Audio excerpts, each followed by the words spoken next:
यह कहानी एक छोटे से गांव में रहने वाले गरीब किसान रामलाल की है। रामलाल अपनी सादगी और खुशमिजाजी के लिए पूरे गांव में प्रसिद्ध था।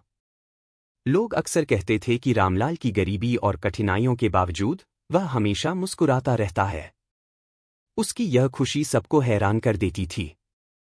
रामलाल के पास थोड़ी सी जमीन थी जिस पर वह खेती करता था। उसकी आमदनी बहुत कम थी, लेकिन वह अपने परिवार के साथ सुखी था। उसके घर में उसकी पत्नी सावित्री और 2 बच्चे थे। सावित्री घर का काम संभालती थी और बच्चे गांव के स्कूल में पढ़ते थे। गांव के बाकी लोग अक्सर उसकी आर्थिक स्थिति पर चर्चा करते थे। कुछ लोग उसकी सादगी पर हंसते थे तो कुछ उसकी मदद करने की कोशिश करते थे। लेकिन रामलाल ने कभी किसी की परवाह नहीं की। वह हर सुबह सूरज उगने से पहले खेतों में जाता और रात तक मेहनत करता। उसके चेहरे पर हमेशा एक चमक रहती थी जो उसके आत्मविश्वास और आंतरिक शांति का प्रतीक थी। रामलाल की खुशी को लेकर गांव के लोग हमेशा जिज्ञासु रहते थे। एक दिन गांव के मुखिया ने उससे पूछा, रामलाल, तुझे कभी परेशानी नहीं होती? तेरे पास ना पैसे हैं, ना सुख सुविधाएं, फिर भी तू इतना खुश कैसे रहता है? रामलाल मुस्कुराते हुए बोला, मुखिया जी, खुशी बाहर की चीज नहीं है।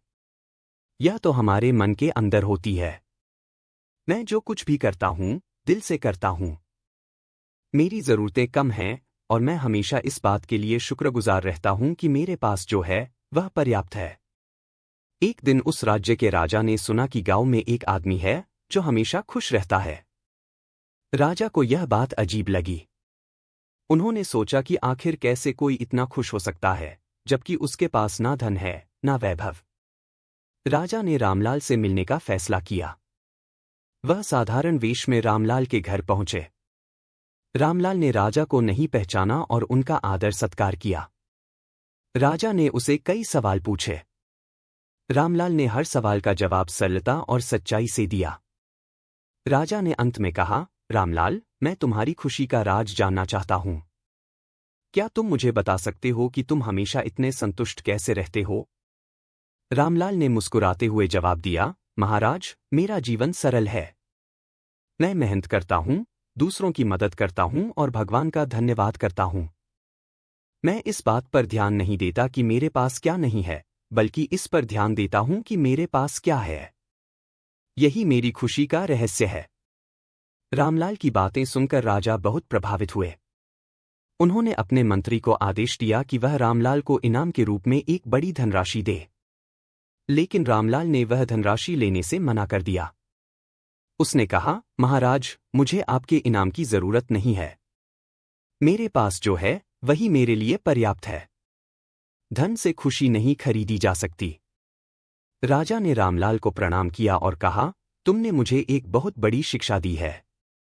खुशी वास्तव में हमारे दृष्टिकोण और जीवन के प्रति हमारे नजरिए में होती है। मैं वादा करता हूं कि मैं भी अब तुम्हारे जैसे सरल और संतुष्ट जीवन जीने की कोशिश करूंगा। रामलाल की कहानी हमें यह सिखाती है कि असली खुशी बाहरी चीजों में नहीं, बल्कि हमारे मन की शांति और संतोष में है। जब हम छोटी छोटी चीजों में खुशी ढूंढने लगते हैं, तब हमारा जीवन वास्तव में सुखमय बनता है। इस कहानी के माध्यम से यह स्पष्ट होता है कि खुश रहने के लिए हमें बड़े मकान, महंगे कपड़े या धन दौलत की जरूरत नहीं है। सच्ची खुशी तब मिलती है जब हम अपने जीवन के प्रति आभार प्रकट करते हैं और अपनी वर्तमान स्थिति में संतुष्ट रहते हैं।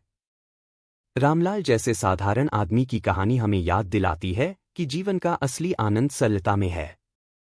जब हम अपने जीवन को स्वीकार करते हैं, मेहनत करते हैं और दूसरों की मदद करते हैं, तब हमें सच्ची खुशी मिलती है।